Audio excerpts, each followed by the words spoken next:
प्रारंभ हुआ, सबसे पहले कालकूट जहर प्रकट हुआ, भयंकर जहर। उस जहर से देवता असुर सब जलने लगे, सब भागे मंथन छोड़कर। भगवान नारायण ने कहा, रे भागो मत, भागो मत, इस जहर को एकत्रित करो। देवताओं ने, असुरों ने जहर को एकत्रित किया। करने के बाद नारायण ने कहा, चलो भोले बाबा के पास कैलाश चलते हैं। सभी देवता असुर पहुंचे हैं कैलाश के द्वार पर। देवताओं ने आवाज लगाई, देव देव महादेवा भूतात्मन भूत भावना त्राहिना शरणापन्ना स्त्रीलोक्य दहनाद विषा। हे देवों के देव महादेव, रक्षा करो, रक्षा करो। जैसे आवाज सुनी कैलाशपति ने बाहर निकल के आए तो देवता राक्षस, अरे देवताओं क्या हो गया, किससे रक्षा करें?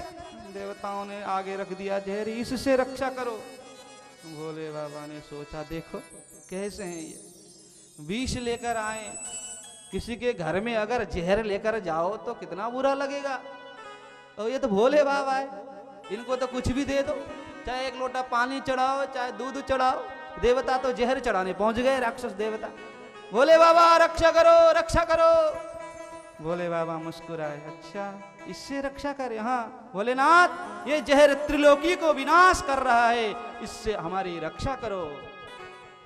भोले बाबा इधर उधर देखने लगे तो पीछे देखा तो नारायण मंद मंद मुस्कुरा रहे थे, मेरे मधुर बिहारी। भोले बाबा समझ गए, अच्छा ये सारा काम इसी छलिया का है, अच्छा जहर निकला तो मेरे पास लेके आया।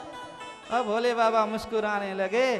भोले बाबा ने सोचा, चलो इससे संसार का कल्याण हो, वही कार्य करना चाहिए। जब मेरे प्रभु देवताओं के असुरों के संग आए हैं, भाई ये अमृत लेकर, भोले बाबा ने जहर को अमृत बनाया ना, भले देवता अमृत भी हैं, भोलेनाथ इसी को अमृत बना रहे हैं, क्योंकि नारायण भी है साथ में, ये लेकर आए तो कोई बात नहीं।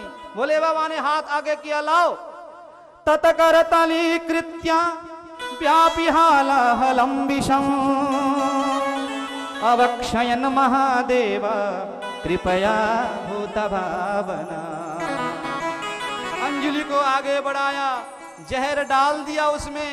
भोलेनाथ ने मुंह से राम नाम का आश्रय लिया, राम राम जपते रहते भोलेनाथ। रा कहा, मुंह में जहर भर लिया, और मां करके मुंह बंद कर लिया और जहर को कंठ में स्थापित कर लिया। सुखदेव जी कहते हैं, परीक्षित यच्चकार गले नीलम तच्च साधुर विभूषणम। अब तो महाराज भोलेनाथ का गला इतना सुंदर लगने लगा कि गले में स्थापित किया। यहां से भोले बाबा के एक नाम और पड़ गया, बोलो नीलकंठ भगवान की। यही तो भोले बाबा हैं जिन्होंने जहर को भी आभूषण बना लिया। बताओ, आभूषण हम खूब धारण करते हैं, देवता भी करते हैं, परंतु भोलेनाथ ने तो जहर को आभूषण बना लिया। अमृत पीने वाले तो देवता कहलाए और जहर पीने वाले देवों को देव महादेव कहलाए। जहर पीने का मतलब है कि दूसरों का संकट पीना। त्रिलोकी में संकट आया तो उसको पी लिया भोलेनाथ ने। ऐसे ही होते हैं महात्मा भक्तजन, दूसरों के दुख देखा, उस दुख को अपनाना चाहते, ये दुख मुझे दे दो, मुझे दे दो। वो अपना सुख उनको बांटना चाहते हैं। वो भोले बाबा ही तो हैं, वही संत हैं, वही महात्मा हैं, वही विद्वान होते हैं ऐसे, जो दूसरों के दुख को अपनी ओर लेना चाहते हैं, अपना सुख उनको बांटना चाहते हैं। फिर मंथन प्रारंभ हुआ। महाराज कामधेनु गाय निकली, उसको ऋषियों को दिया गया। फिर मंथन प्रारंभ हुआ, उच्च श्रवा नाम का घोड़ा निकला, उसको दैत्यराज बलि को दिया गया। फिर मंथन प्रारंभ हुआ, ऐरावत नाम का हाथी निकला, देवराज इंद्र को दिया गया। फिर कौस्तुभ मणि भगवान के गले में धारण कर दिया गया। तत्पश्चात कल्प वृक्ष निकला, स्वर्ग में स्थापित कर दिया गया। फिर अप्सराएं प्रकट हुई, उनको भी स्वर्ग में भेज दिया गया। फिर मंथन प्रारंभ हुआ, एक अलौकिक तेज प्रकट हुआ, दिव्य तेज, चारों ओर प्रकाशी प्रकाश। ततश्चाभिरभूत साक्षात् श्रीरमा भगवत्परा रंजयन्ती दिशा कांत्या विद्युत सौदामणि यथा। चारों ओर प्रकाशी प्रकाश प्रकट हुआ। उस प्रकाश पुंज से साक्षात जगत जननी माता लक्ष्मी प्रकट हो गई। बोलो लक्ष्मी मैया की। अब तक बंटवारा ठीक ठाक चल रहा था, जिसको भगवान दे रहे थे वह स्वीकार कर रहा था, परंतु अब काम बिगड़ गया। जो लक्ष्मी को देखता है वही लक्ष्मी को पाना चाहता है। ये मुझे मिल जाए, ये मुझे मिल जाए, ये मुझे मिल जाए। भगवान ने देखा काम बिगड़ गया। भगवान ने कहा देखो देखो, ये कोई वस्तु नहीं है, ये देवी है देवी। इनके हाथ में माला दे दो, वरमाला। ये जिनके गले में धारण कर आएंगी ये उन्हीं की हो जाएंगी। क्या ठीक है? सुंदर एक वरमाला लक्ष्मी के हाथ में दिया गया। एक लाइन में देवता, एक लाइन में असुर, सब बैठ गए। माता लक्ष्मी हाथ में माला लेकर आगे बढ़ी। नूनम तपो यस्य न मन्यो निर्जयो ज्ञानम कचित् तत्सन संगवर्जितम। हर किसी के अंदर कुछ न कुछ कमियां निकालती हुई आगे बढ़ी। कोई बहुत तपस्वी है तो महाक्रोधी है, कोई बहुत बड़ा विद्वान है परंतु उसमें कुछ न कुछ कमी दिखाया। हर किसी में कुछ न कुछ कमियां दिखाती हुई आगे बढ़ी। यत्रो भयम कोत्र च सोप्य मंगला। भगवान भोलेनाथ को देखा, आहा बड़े सुंदर। कर्पूर गौरम करुणावतारम।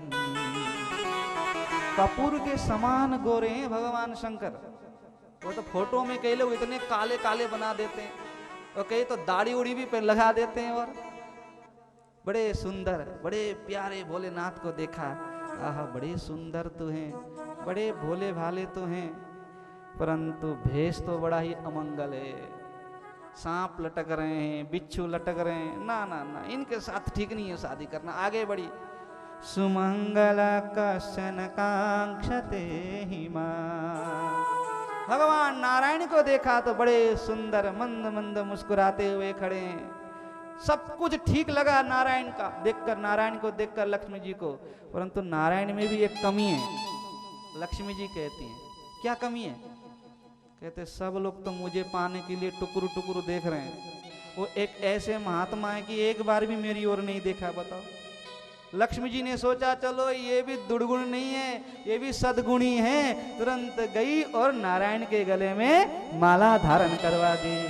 बोलो लक्ष्मी नारायण भगवान की जय हो। इसलिए लक्ष्मी के पति तो कौन है? नारायणी है। लक्ष्मीपति हम नहीं है। हम लक्ष्मीपति बनना चाहते हैं, सावधान होना। लक्ष्मीपति तो केवल नारायण है, हम तो लक्ष्मी पुत्र हैं। फिर मंथन प्रारंभ हुआ। वारुणी देवी प्रकट हुई, भगवान ने असुरों को दिया। फिर चंद्रमा प्रकट हुए, चंद्रमा को भगवान शंकर के शीश पर वहां पर शोभायमान कर दिया गया। फिर मंथन प्रारंभ हुआ। धन्वंतरी भगवान अमृत का कलश लेकर प्रकट हो गए। जैसे अमृत का कलश लेकर प्रभु प्रकट हुए, राक्षस गए, झट से अमृत का कलश छीन लिया हाथ से और वहां से भागे। देवता देखते रह गए। देवता भगवान के पास गए, प्रभु क्या हुआ? भगवान ने कहा चिंता मत करो, मैं हूं ना, मैं तुम्हारा कार्य सिद्ध करता हूं, तुम दुखी मत हो। उसी समय असुर आपस में लड़ने लगे। अहम पूर्वम नत्वम नत्नमिति। प्रभु पहले मैं पीऊंगा, पहले मुझे पिलाओ, तुझे नहीं दूंगा, तुझे नहीं पिलाऊंगा। आपस में लड़ने लगे सारे असुर एक दूसरे के ऊपर। पी नहीं पाए। भगवान ने सुंदर अवसर देखा कि यही अवसर है। आज प्रभु ने ऐसा रूप धारण किया जिसको हम मोहिनी रूप के नाम से। बोलो मोहिनी भगवान की जय। अब एक हाथ में पुष्प, एक हाथ में गेंद, तिरछी नैनों से देखते हुए भगवान मोहिनी वहां से निकले जहां पर असुर आपस में लड़ रहे थे। अहम पूर्वम, पहले मुझे पिलाओ, पहले मुझे दो, पहले मुझे दो। ये असुरों का स्वभाव है, ये हमारा स्वभाव नहीं है, ये मानवों का स्वभाव नहीं है, ये भक्तों का स्वभाव नहीं है। और आजकल मनुष्य ऐसे हो गए हैं, पहले मुझे चाहिए, तेरे को नहीं, तू भाग जा पीछे, पहले मुझे दो। ये असुरों का स्वभाव है, मनुष्यों का स्वभाव नहीं है। हम मानव हैं, हम सृष्टि के सबसे उत्तम शरीर हमें प्राप्त हुआ है और आज हम इस तरह से जी रहे हैं कि जैसे पशु जीते हो। हम भी ऐसे झगड़ते हैं, आपस में लड़ते हैं जैसे असुर लड़ रहे हैं। बोलो वृंदावन बिहारी लाल की जय। हमारे बीच में परम पूज्य विद्वत वरिष्ठ भागवत के प्रकांड विद्वान और वृंदावन में जितने भी अब व्यास निकल रहे हैं, ऐसे सब व्यासों को प्रकट करने वाले पूज्य चरण आचार्य जी श्री नेत्रपाल शास्त्री जी महाराज कृपा करके पधारे हैं।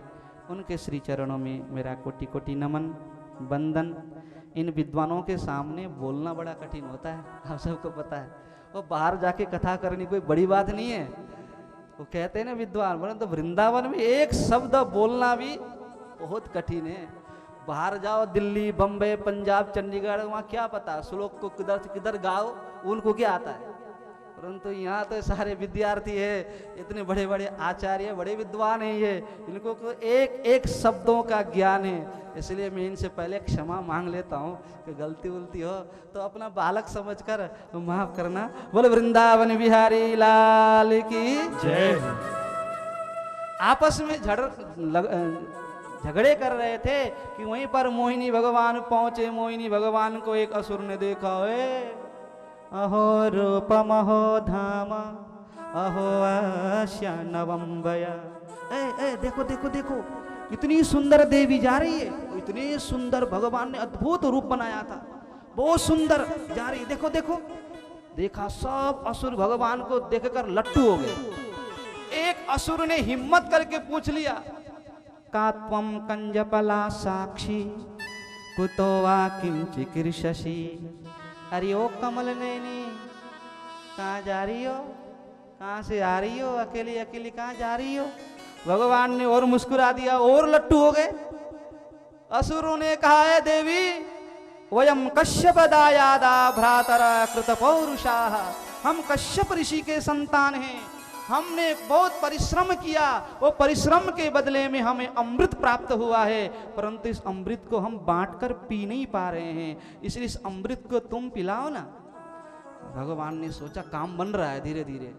भगवान ने फिर त्याग दिखाया, क्या कह रहे हो असुरों, ये तुम, हमने बाबा कश्यप का नाम तो बहुत सुना है, वो तो बहुत बड़े ऋषि हैं, उन्हीं के बेटे हैं। अच्छा, परंतु इतने बड़े विद्वान ऋषि के तुम जैसे मूर्ख बेटे भी होंगे, मैंने नहीं सोचा। राक्षसों ने कहा, पहले तो बड़ाई कर रही थी और अब और बेइज्जती और कर दी, हमको मूर्ख कह रही है। अरे हम मूर्ख कहाँ से दिखते हैं। भगवान ने कहा, तुम मूर्ख नहीं तो और क्या हो। कथम कश्यप दायादा पुंसल्यामय संगता विश्वासम पंडितो जातो कामिनीषु नयाति। अरे तुम्हारा कार्य ही ऐसा है, तुम मेरे को जानते हो। कहते नहीं, तो तुमको पता है मैं कौन हूँ। हाँ, मैं स्वच्छाचारिणी स्त्री हूँ, मैं कोई कुलीन स्त्री नहीं हूँ। वो जो पंडित होते हैं वो कभी भी ऐसी स्त्रियों के ऊपर विश्वास नहीं करते, और तुम अमृत जैसे अमूल्य वस्तु को मेरे हाथ में दे रहे हो, ये तुम्हारी बुद्धिमानी थोड़ी ना, ये तो मूर्खों का काम है। एक असुर कहता है, बात तो बिल्कुल सही कह रही है, हम इसको जानते ही नहीं है, ये हमको जानती नहीं है, वो अमृत जैसा अमूल्य इसको हाथ में देना ठीक नहीं है। दूसरा कहता है, अरे ऐसा लगता है कि मालूम पड़ता है बहुत पढ़ी लिखी है, इतनी बड़ी बड़ी बातें कर रही है। तीसरा कहता है, पढ़ी लिखी नहीं, ये तो बहुत उच्च खानदान की मालूम पड़ती है। ऐसे मोहिनी में प्रभु ने मोहित कर डाला कि असुरों ने कहा, देवी जो भी हो, जो भी कहो, चाहे मूर्ख कहो चाहे विद्वान कहो, परंतु अब अमृत पिएंगे तो तुम्हारे ही हाथ से ही पिएंगे। भगवान ने सोचा काम बन गया, चलो पीना चाहते हो तो दो। तुरंत भगवान ने अमृत का कलश हाथ में ले लिया, असुरों को एक लाइन पे बिठाया। उसी समय देवता आए, उनको दूसरी लाइन में बिठा दिया। भगवान ने असुरों से कहा कि देखो, ये अमृत के कलश में ऊपर ऊपर पतला पतला अमृत है और नीचे नीचे गाढ़ा गाढ़ा अमृत है, इसलिए ये पतला पतला अमृत है ना, देवताओं को पिला देती हूँ, गाढ़ा गाढ़ा तुम्हारे लिए बचा के रखती हूँ, ठीक है। असुरों ने कहा जैसा तुम चाहो वैसा ही करो, बस अब तो हमने तुम्हारे ऊपर सौंप दिया। अब तो देवताओं को तो अमृत पिला रहे हैं। असुरों की ओर देख के मंद मंद मुस्कुरा देते हैं। अरे असुर भगवान के मुस्कान से मस्त हैं और देवता अमृत पिए जा रहे हैं। एक स्वरभानु नाम का असुर था, वो समझ गया जरूर कुछ न कुछ गोलमाल चल रहा है, गड़बड़ी चल रही है यहाँ पर। देखो हमारी ओर तो हंस देती है और उसको अमृत पिलाई जा रही है। सूर्य और चंद्र के बीच में आकर बैठ गया देवता का रूप बनाकर स्वरभानु नाम का असुर। उसने भी हाथ बढ़ाया, भगवान ने भी अमृत दे दिया, उसने पी लिया। देवताओं ने कहा प्रभु असली नहीं नकली है। भगवान ने तुरंत सुदर्शन से उसका गर्दन काट दिया। अमृत पी लिया था, मरा नहीं। उनको भी ग्रहों में स्थान दे दिया गया। राहु और केतु के रूप में भगवान हुए अंतर ध्यान। वहां पर महाराज सब राक्षस एक दूसरे को देखने लगे। अरे भाई वह देवी कितकू गई, देवी कहाँ गई? एक कहता है गई नहीं, गया क्या? अरे वो थी नहीं, वो था। अरे कौन? वही विष्णु आया और हमें छल के चला गया, हम समझ ही नहीं पाए। अब तो महाराज तत्र देवासुरो नाम रण परम दारुण, भयंकर देवासुर संग्राम प्रारंभ हुआ। देवताओं ने अमृत पी रखा था, इसलिए सारे असुर मारे गए। और उसी युद्ध में दैत्यराज बलि भी मारे गए। परंतु वहां पर शुक्राचार्य जी को संजीवनी विद्या का ज्ञान था। उन्होंने संजीवनी विद्या के माध्यम से दैत्यराज बलि को दोबारा जीवित किया। फिर शुक्राचार्य जी ने कहा बलि मैं सबको परास्त कर सकता हूं, परंतु नारायण के सामने मेरी कुछ नहीं चलती। इसलिए अगर तुम नारायण को परास्त करना चाहते हो तो फिर तुम ब्राह्मणों की भक्ति करना प्रारंभ कर दो, क्योंकि वो जगत पिता और त्रिलोकीनाथ परमपिता परमात्मा और नारायण भी वो ब्राह्मणों का भक्त है। वो ब्राह्मणों की आराधना करता है, वो ब्राह्मणों को अपना इष्ट मानता है। इसलिए तुम ब्राह्मणों की सेवा करना प्रारंभ कर दो। अगर ब्राह्मण प्रसन्न हो गए तो तुम उस नारायण को भी परास्त कर पाओगे। ब्राह्मण संतों का अपमान नहीं करना। गुरुजी ने कहा आपको कल तीर्थ में आते हो तो तीर्थों के पंडों का अपमान मत करना। वो कुछ कहे तो सुन लो, उनको प्रणाम करो, ये तीर्थ पुरोहित होते हैं। अगर यहाँ आके सुन के तो ऐसे है कि महाराज वहाँ के पंडित इतने खराब है कि वहाँ आने को मन नहीं करता, ऐसा नहीं बोलना चाहिए। तीर्थ पुरोहित होते हैं ये, इनको आदर दो, सम्मान दो, यथाशक्ति जो करना हो सो करो। अपराध लेकर नहीं जाना चाहिए यहाँ से। यहाँ हम पुण्य एकत्रित करने के लिए आए हैं और हम अपराध लेकर जाते हैं, ये ठीक नहीं है। भगवान नारायण ब्राह्मणों की भक्ति करते हैं, इसलिए अगर ब्राह्मण प्रसन्न हुए तो उसको भी परास्त होना पड़ेगा। शुक्राचार्य जी ने जैसे ही कहा, अब बलि ने ब्राह्मणों की सेवा करना प्रारंभ की, खूब सेवा की, खूब ब्राह्मणों की भक्ति की, पूजा की, ब्राह्मणों की खूब दान दक्षिणा दी। भोले भाले ब्राह्मण बड़े प्रसन्न हुए। उन्होंने अपने तपोशक्ति से एक तेजोमय रथ का निर्माण किया। कहा बलि इस रथ में बैठकर अगर युद्ध करोगे तो स्वयं नारायण भी क्यों ना आ जाए, उनको भी परास्त होना ही पड़ेगा। बलि रथ में सवार होकर सीधे स्वर्ग पर आक्रमण किया। बलि ने, देवताओं ने बलि का तेज देखा। अपने गुरु बृहस्पति जी से पूछा, गुरुदेव बलि के अंदर इतना तेज कैसे आ गया? बृहस्पति जी ने कहा, देवताओं ये बलि का तेज नहीं है, ये तो ब्राह्मणों का तेज है। आज इस तेज के सामने कोई नहीं टिक सकता। स्वयं नारायण भी आ जाएं वो भी टिक नहीं पाएंगे, इसलिए भागो यहां से। सारे देवता स्वर्ग छोड़कर भागे, बन बन भटकने लगे।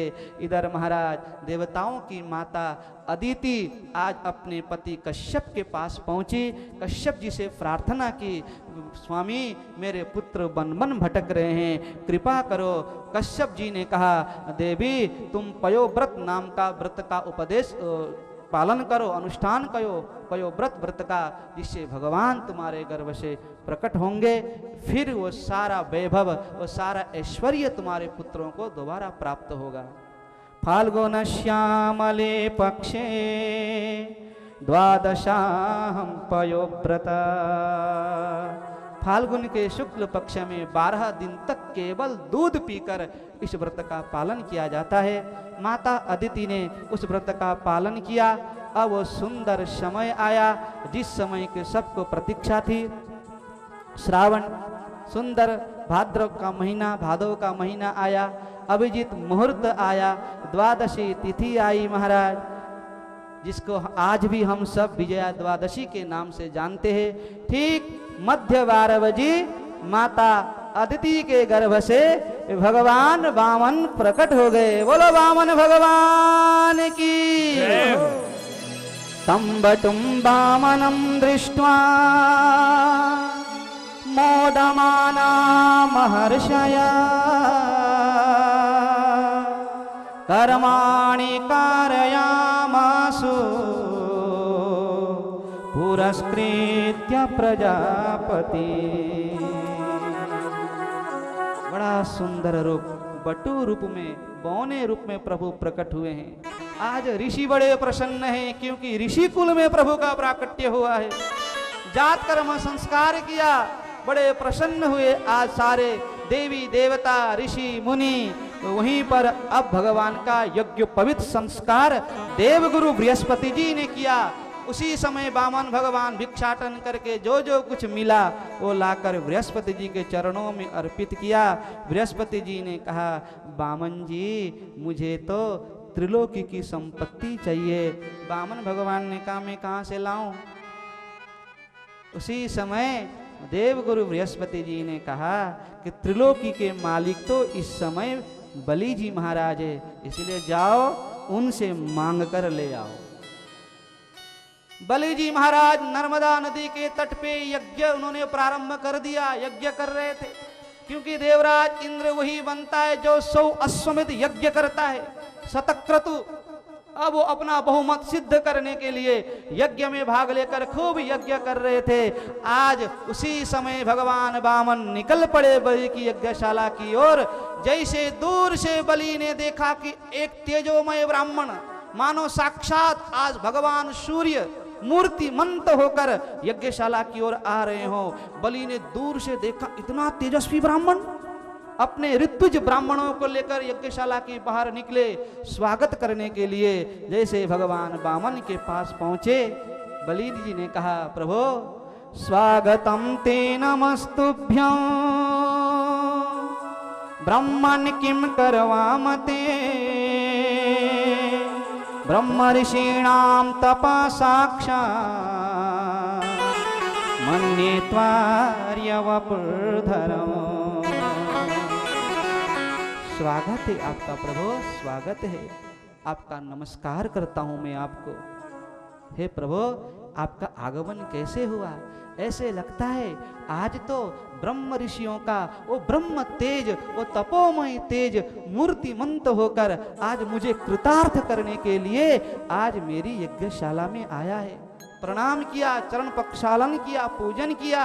उसके बाद बलि ने कहा, प्रभु क्या चाहिए? यद यद वटो वांछसि तत्प्रतीच्छ मे त्वमर्थिनं विप्रसुतानुतर्कये। जो चाहिए सो आज मांग लो। दाम कांचनम गुणवद्धाम अमृष्टम। गो चाहिए, कांचन चाहिए, स्वर्ण आभूषण चाहिए, क्या जो भी चाहिए आप निसंकोच होकर मांग लो। अगर शादी करनी हो ना तो आपके ही समान सुंदर बौने विप्र कन्या ढूंढकर आपका विवाह भी कर दूंगा। आज जो मांगना हो सो मांग लो। भगवान ने कहा, वाह बलि महाराज, आपके बारे में जितना सुना था मैंने उससे कई अधिक मैं आपको देख रहा हूं। क्या बात है! अरे आपके पूर्वज भी तो इतने बड़े बड़े प्रकट हुए हैं। हिरण्याक्ष को मारने के लिए वराह रूप धारण करना पड़ा, हिरण्यकशिपु को मारने के लिए नरसिंह, ओ प्रहलाद ने तो खंबे से ही निकाल लिया प्रभु को, और आपके पिता ने भी कोई कसर नहीं छोड़ा। वो परंतु उसमें आप भी पीछे नहीं हो, इतने महान दानी हो। परंतु आप जैसा दानी दुनिया में कोई नहीं होगा, तो मेरे बराबर संतोषी ब्राह्मण भी दुनिया में कोई नहीं है इस समय। इसलिए महाराज मुझे तो इतना ही चाहिए। क्या? पदानि त्रीणि दैत्येन्द्र संमितानि पदा मम। मैं अपने ही पैर से 3 पग धरती लेने के लिए आया हूं। बलि खूब हंसा। अरे ब्राह्मण, इतनी बड़ी बड़ी बातें कर रहा था, जब मांगने का समय आया तो वही बालकों की बुद्धि लेकर बैठ गया। अरे तू बलि के सामने खड़ा है, जितना चाहिए सो मांग ले, किसी के सामने हाथ पसारना ना पड़े, इतना मांग ले तू। भगवान ने कहा, महाराज यदृच्छा लाभ तुष्टस्य तेजो विप्रस्य वर्धते। जितना जरूरत हो उतना ही दान लेने से ब्राह्मणों का ब्रह्म तेज बढ़ता है। मुझे तो इतना ही चाहिए और मुझे कुछ नहीं चाहिए। वामन जी की बड़ी बड़ी बातें सुनकर शुक्राचार्य जी का माथा ठनका। दिखने में छोटा है और बातें इतनी बड़ी बड़ी बोल रहा है, ये कोई साधारण मालूम नहीं पड़ता। अभी पता लगाता हूं। शुक्राचार्य जी ने आंख बंद किया तो उसी समय चतुर्भुज रूप से भगवान का दिव्य दर्शन हृदय में प्रकट हुआ। वामन भगवान का दिव्य दर्शन। अरे शुक्राचार्य जी समझ गए, आ गया, ये आ गया, यहां भी आ गया। अरे बलि सावधान सावधान सावधान। क्या हुआ गुरुजी? अरे जानता है ये कौन है? कौन है? वामन है। शुक्राचार्य जी कहते वामन नहीं है, ये दिखता वामन है, ये तो कोई और है। कौन? ऐसा मेरो चने साक्षात भगवान विष्णुरव्यया कश्यपाददितिर्जातो देवानां कार्य साधक। अरे विरोचन नंदन बलि, ये साक्षात नारायण है। नारायण कश्यप और अदिति के घर में आया है देवताओं के कार्य सिद्ध करने के लिए। तू सावधान हो जा, 3 पग में तो सब कुछ ले जाएगा, तेरे लिए कुछ भी नहीं बचेगा। इसलिए तुम मान जा मेरी बात, तो बस सावधान हो जा। अभी तूने संकल्प किया ही नहीं, मना कर दे। बलि ने कहा, गुरुजी क्या हाथ में जल लेकर संकल्प करना ही संकल्प होता है क्या? मैंने तो वचन दे दिया है, इसीलिए मैं वचन से अब विमुख हो नहीं सकता। शुक्राचार्य जी ने कहा, अच्छा तो गुरुजी की आज्ञा का तो उल्लंघन कर रहा है। बलि जी कहते हैं, गुरुदेव अगर साक्षात नारायण हुआ तो ये मेरा सौभाग्य होगा। अगर कोई साधारण ब्राह्मण बालक है तो 3 पग धरती लेकर चला जाएगा। शुक्राचार्य जी ने कहा, नहीं बलि तू मना कर दे। बलि माने नहीं। शुक्राचार्य जी ने श्राप दे दिया, जा तू श्रीहीन हो जा। वामन भगवान ने कहा, बलि गुरुजी श्राप देकर चले गए, हम भी चलते हैं। बलि ने कहा, नहीं नहीं प्रभु आप तो लेकर जाओ। भगवान ने कहा, संकल्प करो। बलि जी कहते 3 पग धरती के लिए क्या संकल्प करना महाराज, जहां इच्छा हो नाप लो। नहीं, नियम तो नियम होता है। संकल्प करने के लिए जल पात्र उठाया। भागवत में तो नहीं और पुराणों में और ये विद्वान आचार्य गण बताते हैं कि जल पात्र की टोटी में गुरुजी जाके बैठ गए। शुक्राचार्य जी, जल बाहर आएगा नहीं तो देखता हूं संकल्प कैसे करेगा ये मेरा चेला बलि। अब बार बार झटका मारे, एक बूंद पानी का बाहर ना आए। वामन भगवान समझ गए। वामन भगवान ने कहा, बलि बहुत पुराना पात्र मालूम पड़ता है, इसके अंदर जंग लग गया, मुझे दो। हाथ में ले लिया, कुशा का आसन तो था ही, पैनी कुशा निकाल कर जैसे मारा महाराज, गुरुजी का एक आंख गोविंदाय नमो नमो से भागे। फिर जल निकला, फिर संकल्प हुआ। तत्पश्चात प्रभु ने अब अपना चमत्कार दिखाना प्रारंभ किया। विराट रूप धारण किया, एक पैर नीचे की ओर बढ़ाया। अतल, बीतल, सूतल, तलातल, रसातल, महातल, पाताल में जाके भगवान का एक चरण रुका। दूसरा ऊपर की ओर बढ़ाया। भूरलोक, भुवरलोक, स्वरलोक, महरलोक, जनलोक, तपलोक, सत्यलोक में ब्रह्मांड कटाक्ष का भेदन कर दिया। उससे बाहर बिरजा नदी बहती थी। बिरजा नदी की धारा भगवान के चरण को धोती हुई नीचे की ओर गिरी। ब्रह्मा जी ने कमंडल में धारण कर लिया महाराज। यही आगे जाके विष्णुपादी और गंगा के नाम से पूजित होती हैं। तत्पश्चात दोनों पैरों से, दोनों पगों से प्रभु ने सब कुछ नाप लिया। उस समय सुखदेव जी कहते, परीक्षित जामवंत जी महाराज युवा अवस्था में थे, दुंदुभी बजाते हुए उन्होंने भगवान की इस विशाल रूप का परिक्रमा की। उन्होंने जामवंत जी महाराज ने और दोनों पग में सब कुछ नाप लिया। भगवान ने कहा, बलि या तो वचन पूरा करो या फिर नरक में जाने के लिए तैयार हो जाओ। आप तो सारे असुर टूट पड़े भगवान को वध करने के लिए। बलि ने सबको शांत किया, सावधान हो जाओ, सावधान हो जाओ, ये समय ठीक नहीं है। गुरुजी निकल गए, आशीर्वाद श्राप देकर गुरुजी चले गए हैं, वो सब कुछ लूट गया। अगर आप युद्ध करोगे तो सबके सब मारे जाओगे। बलि ने कहा, प्रभु धन बड़ा होता है या धनवान बड़ा होता है? भगवान ने कहा, धनवान बड़ा होता है ना। तो नाथ एक काम करो, क्या करो? मृतम तन्न भवेत् प्रलंभनम पदम तृतीयम कुरुशीर्षि में निजम। नाथ तीसरा चरण आप मेरे शिष्य के ऊपर धारण करो। भगवान बड़े प्रसन्न हुए इस बात को सुनकर, परंतु वहां पर ब्रह्मा जी आए। ब्रह्मा जी ने कहा, नाथ एक बात बताओ। क्या हुआ ब्रह्मा जी? कोई फूल चढ़ाता है, कोई जल चढ़ाता है, कोई पुष्प चढ़ाता है, कोई फल चढ़ाता है, आप प्रसन्न हो जाते हो। हाँ, परंतु बलि ने सब कुछ आपको चढ़ा दिया और आपने उसको बांध कर पटक दिया। भगवान मुस्कुराए। भगवान ने कहे, ब्रह्मा ब्रह्मण्यमनुगृह्णामि तद्विशो विधिनोम्यहम्। हे ब्रह्मा जी, मैं जिसके ऊपर विशेष कृपा करना चाहता हूँ ना, तो ये मेरी कठोर कृपा है, ये भगवान की कठोर कृपा है। मैं उसका सब कुछ छीन लेता हूँ। उसका मन मकान में अटका है तो मकान को छीनता हूँ, दुकान में अटका है तो दुकान को छीनता हूँ, परिवार में अटका है तो परिवार को छीनता हूँ। चारों ओर से निराश हाथ लगने के बाद जब वो मेरी शरण में पूर्ण रूपेण समर्पित हो जाता है ना, फिर मैं उसको वो ठाट बाट सब दे देता हूँ वापिस, जो भगवान ने बलि के साथ किया। बड़े प्रसन्न हुए। आज भगवान ने कहा कि हे बलि, अब तुम यज्ञ को यहीं पर रोक दो। इस समय जो देवराज इंद्र हैं उनको बने रहने दो, सृष्टि की व्यवस्था बिगाड़ो मत। आगामी मनवंतर में तुम ही देवराज इंद्र बनोगे।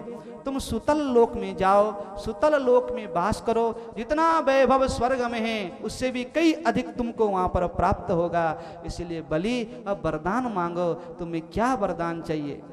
बलि ने कहा, प्रभु वरदान तो यही चाहिए, इतना सुंदर रूप बनाकर आप आए थे वामन का, वो इतना विकराल रूप धारण कर लिया। वो छोटा सा रूप था ना, बौना सा रूप, उस रूप को मैं हर समय दर्शन चाहता हूँ। घर से बाहर जाऊं तो उसी का दर्शन हो, अंदर आऊं तो उन्हीं का दर्शन हो, उसी रूप का। भगवान ने कहा, तो क्या मैं तुम्हारे घर का द्वारपाल बनूं, गेट कीपर बन के खड़ा रहूं? बलि ने कहा, मांगने के लिए कहा सो तो मैंने मांगा, देना न देना आपके ऊपर। भगवान ने कहा, तथास्तु। जैसे ही भगवान ने वरदान दिया, वहां पर प्रहलाद जी प्रकट हो गए। नेमं विरिंचो लभते प्रसादं न सिर न सर्व किमुता परेते यन्नो सुराणामसि दुर्गपालो। प्रभु, ये आज जो कृपा आपने असुरों के ऊपर की, ये कृपा न ब्रह्मा को मिली, न भगवान शंकर को मिली, न लक्ष्मी को मिली। भगवान इनके घर में जाके कभी चौकीदार बन के खड़े नहीं हुए, और ये कृपा आज आपने हम असुरों को प्रदान किया है। प्रहलाद जी नाचने लगे। महाराज, भगवान की इस कृपा को देखकर भगवान ने प्रहलाद जी से कहा, प्रहलाद अपने सभी सगे संबंधियों को साथ में लेकर आप सुतल लोक को सबको लेकर जाओ। अब बलि जी महाराज सबको लेकर सुतल लोक पहुंचे। भगवान ने सुंदर बामन रूप बनाया और बलि के घर में चौकीदार बन के खड़े हो गए। अब कई महीने बीत गए। नारद जी पहुंचे लक्ष्मी जी के पास। नारायण नारायण नारायण।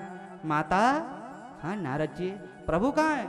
लक्ष्मी जी ने कहा, नारद जी पता नहीं कहाँ चले गए, कई दिन हो गए, आए ही नहीं, कोई सूद लेने भी नहीं आए। बताओ, पहले तो आते जाते कहीं जाना होता तो बता कर जाते, अब तो पता ही नहीं कहाँ गए, ढूंढती ढूंढती थक गई। नारद जी ने कहा, बता दूंगा, बता दो। लक्ष्मी मैया से कहा, वो देखो सुतल लोक में बलि के गेट पे जो डंडा लेके खड़े हैं ना, वो तुम्हारे पति है। लक्ष्मी जी ने कहा, हे भगवान, इनको क्या क्या बनना पड़ता है, कभी तो कछुआ बनते हैं, तो कभी नरसिंह बनते हैं, तो कभी वो मत्स्य अवतार लेते हैं। बताओ क्या क्या रूप बनाते हैं, और आज बन गए चौकीदार, गेट कीपर। अब बलि की बहन का रूप बनाकर लक्ष्मी जी पहुंची। उन्होंने वहां रक्षाबंधन में राखी बांधा और बलि ने कहा बहन क्या चाहिए मांग ले। लक्ष्मी जी ने कहा दोगे? हाँ बिल्कुल पक्का पक्का। भैया मैं आपके चौकीदार को लेने के लिए आई हूँ, ये चौकीदार आप मेरी झोली में डाल दो। बलि मूर्छित होके गिर पड़े। फिर जब होश आया बलि ने पूछा सच सच बताओ आप कौन हो? माता लक्ष्मी रूप में प्रकट हो गई। बलि ने प्रणाम किया। तो बलि ऐसे भक्त हैं जिनके सामने नारायण भी मांगने के लिए पहुंचे और जगत जननी माता लक्ष्मी जी भी ने जाके झोली वहां पर फैलाई। तो ऐसे भक्त केवल बलि जी महाराज हैं। ये दिव्य बलि वामन चरित्र सुखदेव जी ने परीक्षित जी को सुनाया। बोलो वृंदावन बिहारी लाल की जय। बोलो श्री सद्गुरुदेव भगवान की जय। अब विलंब न करते हुए हम नवम स्कंद में प्रवेश करें। अब के बहुत जल्दी हम ठाकुर को यहाँ पर लाएंगे। तेरे बिना नंद लाल हो मेरा दिल नहीं लगता। प्रेम के साथ तालियों की सेवा करते हुए श्री राधे।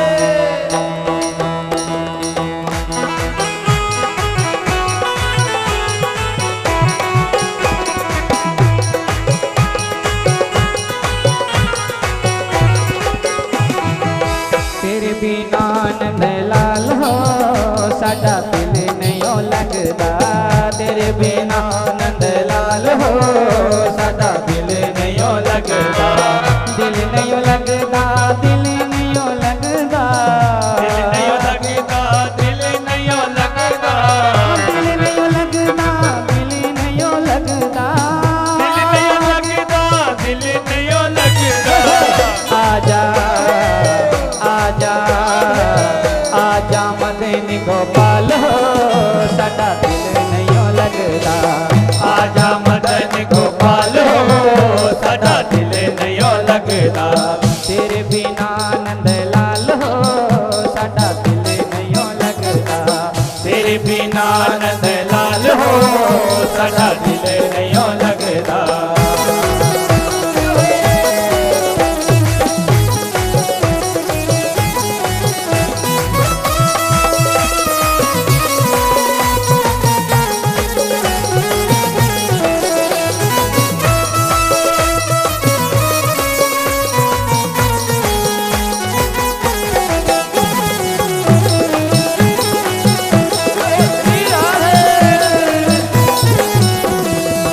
जग वाला प्यार होनो सानो नहीं जचदा। जग वाला प्यार होने सानो नहीं जचदा। जग वाला प्यार होनो सानो नहीं जचदा। जग वाला प्यार होने सानो नहीं जचदा। साडा दिल तो प्यार तेरा मंगदा। साडा दिल तो प्यार तेरा मंगदा। साडा दिल तो प्यार तेरा मंगदा। साडा दिल तो प्यार तेरा मंगदा। प्यार देके प्यार देके प्यार देके तो कर दे निहाल हो साडा दिल नहीं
बट सोना है मधुबन, सोना बंसी बट सोना है मधुबन, सोना बंसी बट सोना है मधुबन, सोना बंसी बट सोना है मधुबन।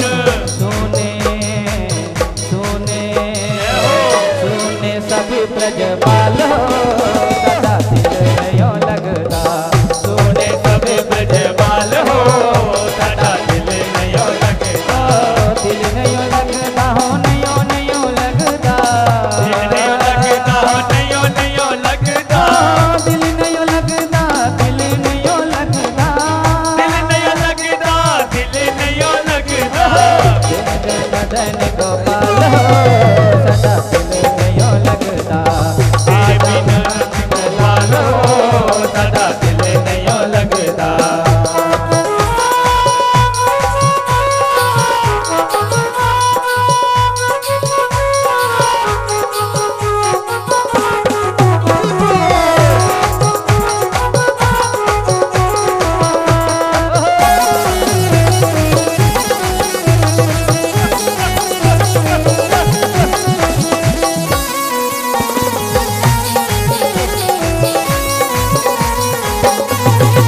तेरे बिना सुना सुना लगे मेरा अंगना, तेरे बिना सुना लगे मेरा अंगना, तेरे बिना सुना सुना लगे मेरा अंगना, तेरे बिना सुना सुना लगे मेरा अंगना। अपने ही रबो को लो एक तैनो मंगना, अपने रबो को लो एक तेरा मंगना, अपने ही रबो को लो एक तैनो मंगना, अपने ही रब को लो एक तेरा मंगना। सदा रहूं तेरे, सदा रहूं तेरे, सदा रहूं तेरे चरणा दे नाल हो साडा दिल नयो लगदा, सदा रहूं तेरे चरणा दे नाल हो सदा दिल नयो लगता, दिल नयो लगदा हो दिल नयो लगदा, दिल नयो लगता हो दिल नयो लगता, दिल नयो लगदा, दिल नयो लगदा, दिल नयो लगता, दिल नयो लगता। आजा आजा आजा मदन गोपाल सदा दिल नयो लगदा, आजा मदन गोपाल हो सदा दिल नयो लगता, तेरे बिना नंदलाल हो सदा दिल नयो लगदा, तेरे बिना नंद लाल हो सदा दिल नयो लगता, तेरे बिना नंदलाल हो सदा दिल नयो लगदा, तेरे बिना नंद लाल हो सदा दिल नयो लगता, तेरे बिना नंद लाल हो सदा दिल नयो लगता, तेरे बिना नंद लाल हो सदा दिल नयो लगता,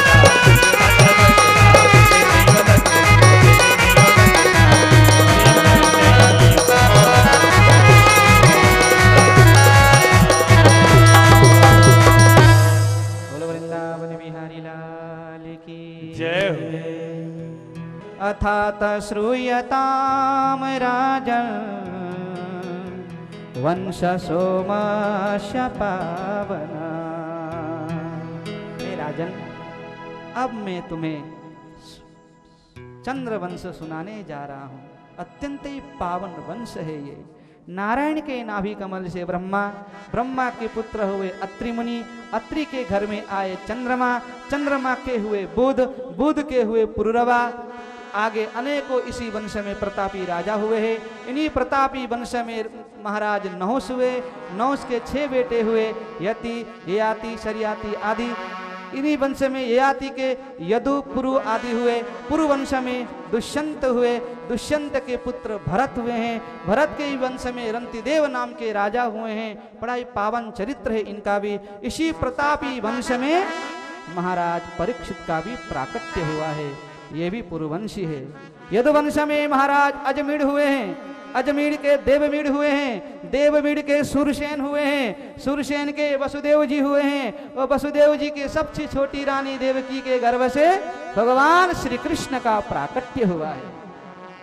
परीक्षित कारागार में प्रकट हुए, गोकुल गए, नंदोत्सव मनाया गया, अनेक असुरों का वध किया। उसके बाद गोकुल छोड़ के वृंदावन आए, अनेकों प्रेम लीलाएं की, फिर वृंदावन से मथुरा गए, मामा जी का उद्धार किया, गुरुकुल गए। कृष्ण कथा 2 मिनट में सुखदेव जी ने सुना दी। अब परीक्षित जी गुरु जी की मुंह की ओर देखने लगे, बात क्या है?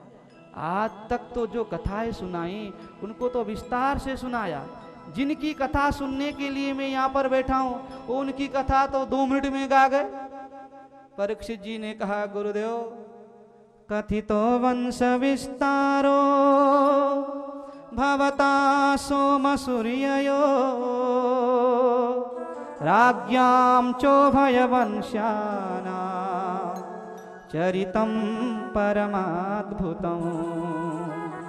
चंद्रवंश और सूर्य वंश को तो आपने विस्तार से सुनाया, अनेकों राजाओं के चरित्र, और जिनकी कथा सुनने के लिए बैठा हूं आपने उनका तो चरित्र सुनाया ही नहीं। मैं जानना चाहता हूं क्या?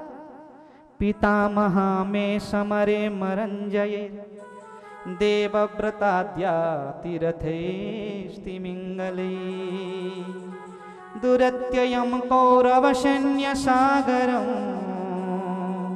कृत्वा तरन्वत्सपदं स्मयत्प्लवा।